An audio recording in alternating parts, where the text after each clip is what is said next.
Fala, candidato que fez o concurso de AFT lá no CNU 2024, aquele concurso que teve vários problemas em relação às questões e não só questões, teve problema com anulação, com fraude, com suspensão, com reintegração, com bolinha, com um monte de coisa.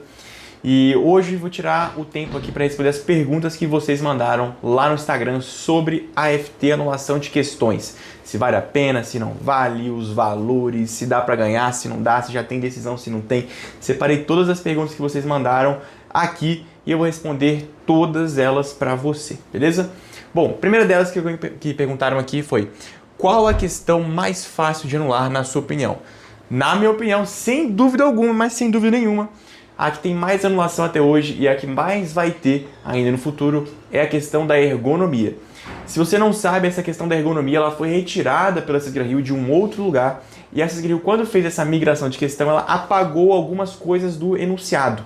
Ou seja, o enunciado que foi para a prova da SysGram, ele era totalmente diferente de onde ela puxou essa questão. Ou seja, muitas alternativas com a mesma resposta. E além disso, essa questão já conta com vários pareceres, né, de professores, especialistas, de médicos de segurança do trabalho, conta com a perícia judicial falando que essa questão está errada, que ela tem mais de uma alternativa correta.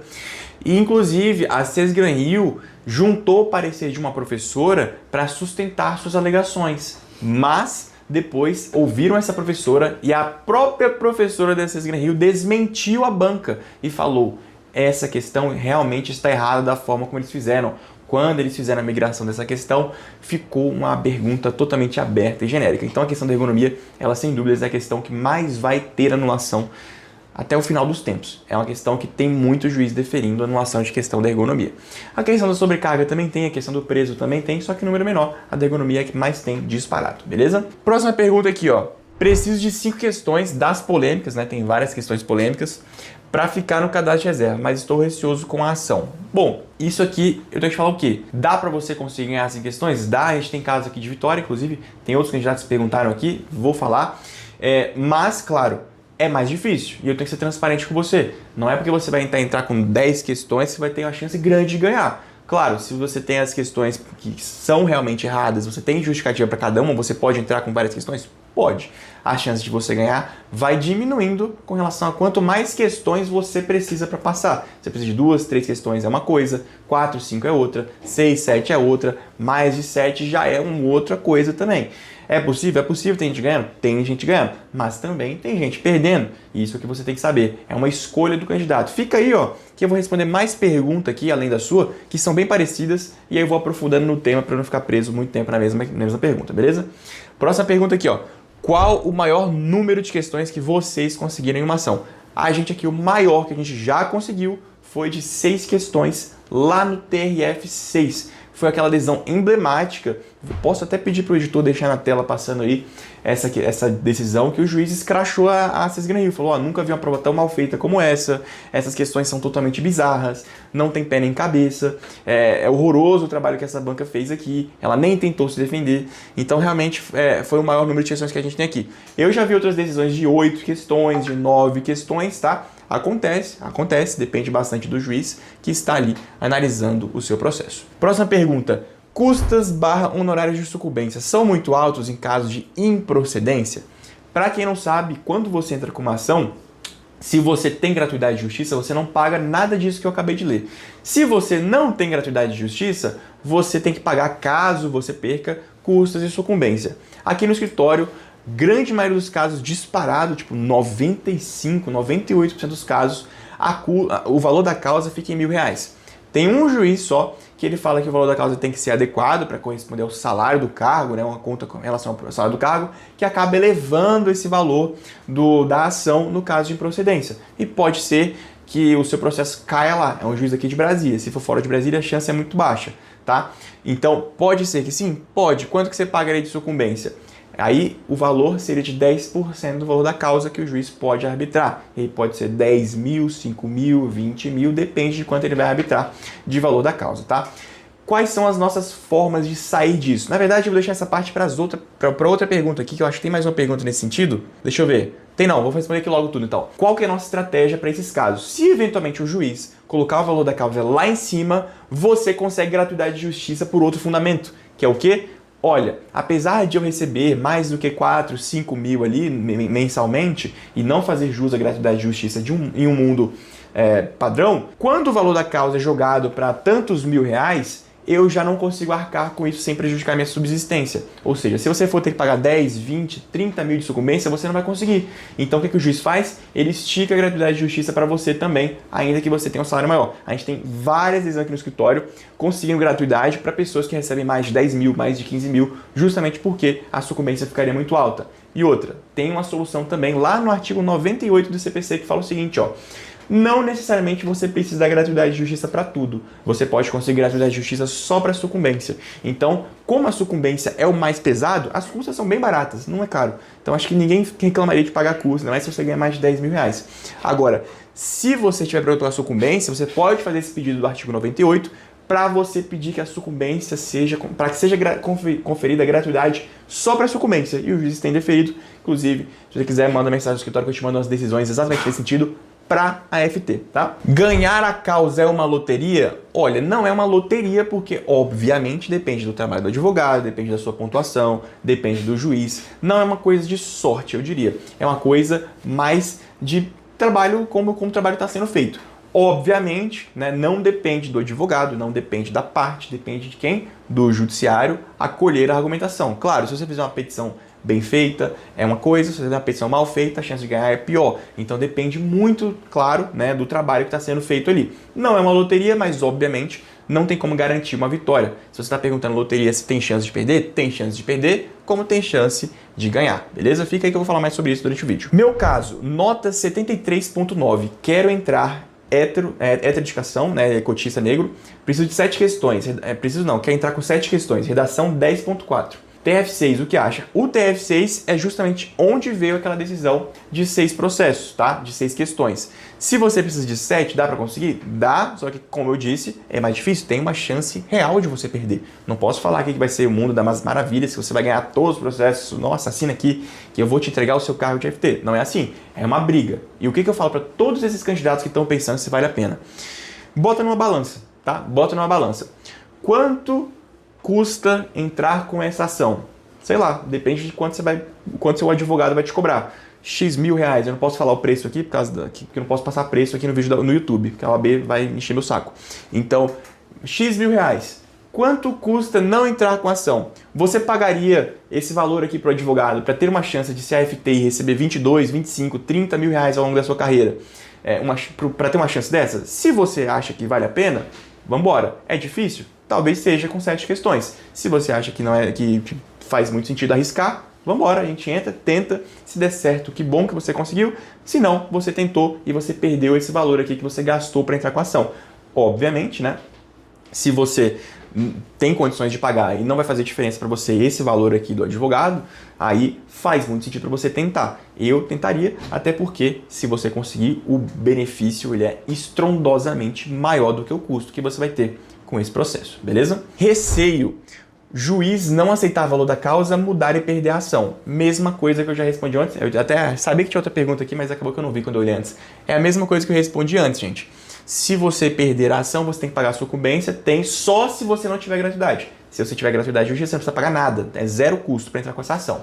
E ainda assim, tá? Se você não tiver gratuidade e o valor da causa mudar, você consegue pedir a sucumbência só para a gratuidade só para sucumbência, que tem dado certo no TRF, beleza? Qual a taxa real de sucesso dessas ações? A taxa real de sucesso vai variar de tribunal para tribunal, de vara para vara. Não posso te passar uma previsão percentual de vitória, também a OAB não me permite, tá? Eu consigo te passar que existem casos que deram certo e casos que deram errado. Existem mais casos que deram certo ou mais casos que deram errado? Existem mais casos que deram errado, até porque muitos candidatos entram precisando de várias questões. Mas não quer dizer que nesses casos que deram errado, deu tudo errado. Algumas questões foram anuladas também. Então muita gente entrou com 7 questões, ganhou 3. Entrou com 4 questões, ganhou 2. Entrou com 5 questões, ganhou 4. Não necessariamente você vai ganhar todas. Esse é um ponto para você pensar. Às vezes você bate na trave, às vezes você consegue passar, às vezes consegue mais questão do que você precisa. Às vezes você entra com 5 questões, precisando de 2 e ganha 3. Você passou e muito, né? Então você subiu bastante a pontuação, tá? Como a demora em entrar com a ação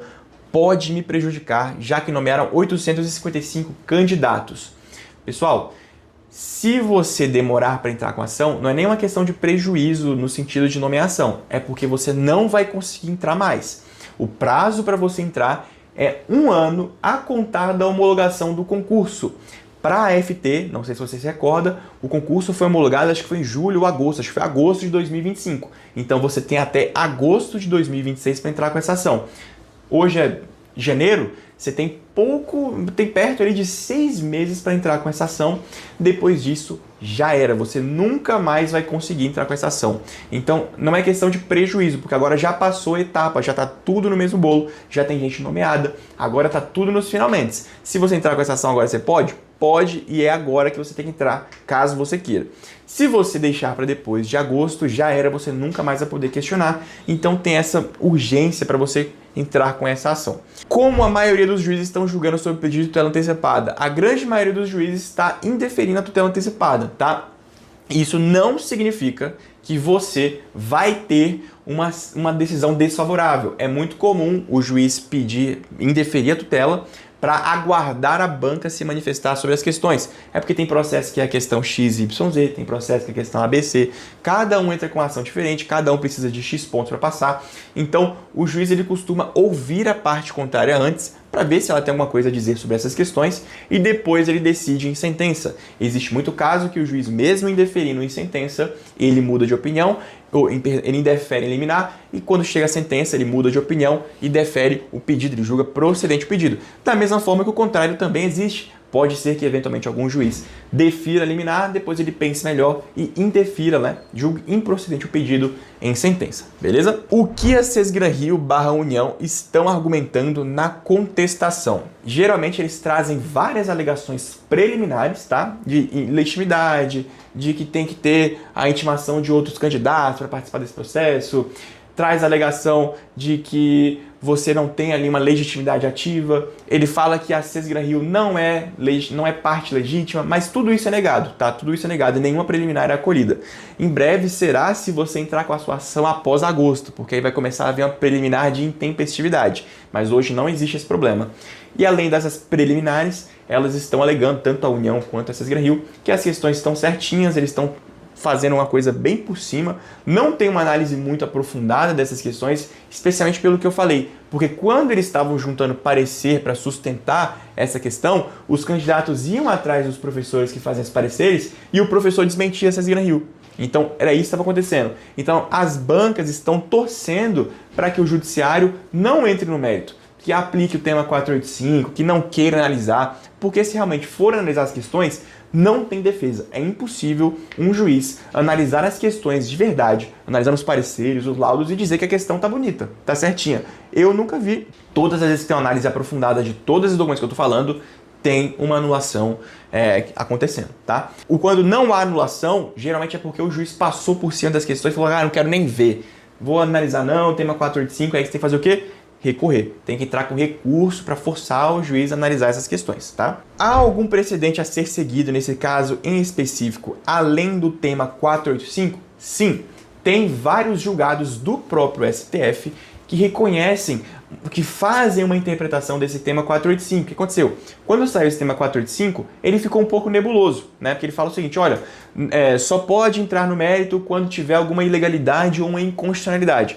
Meio nebuloso o que significa isso. O STF, em seguida, foi julgando vários processos e trouxe vários deles contendo as seguintes coisas, as seguintes alegações, que eu vou botar na tela aí pra você. Falando que, olha, se tiver erro grosseiro, tem que anular. Se tiver duas alternativas certas, tem que anular. Se tiver uma coisa muito errada na prova, um erro grosseiro bem fácil de caracterizar, também tem que anular. Então é justamente nisso que a gente se pauta. Vou deixar na tela aí para vocês algumas decisões, uma é do Fachin, tá? A outra era da Eliana Calmon, uma ministra que já se aposentou. Então vou deixar aqui na tela para vocês os prints. E a gente se pauta neles para fazer as petições iniciais, porque realmente são ali o norte a ser seguido da interpretação ali do STF.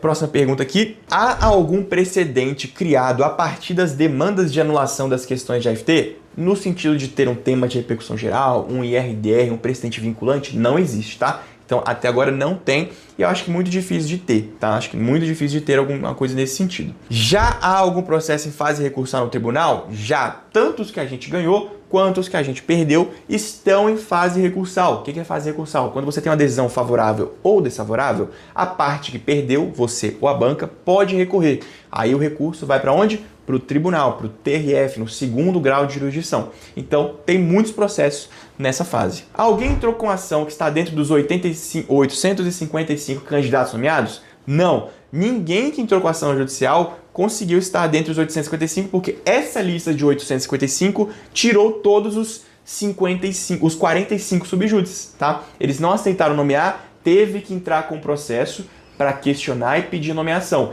Então, nessa lista de 855 não tem nenhum subjúdice do CNU inteiro, mas os candidatos conseguiram, por outras listas e apartado, conseguir a nomeação. Inclusive, aqui do escritório tem cliente que já tomou posse, tá? Porque, apesar das liminares favoráveis, as ações caem mais à frente? É a coisa que eu falei antes. O juiz ele pode dar uma opinião em liminar e dar uma opinião em sentença.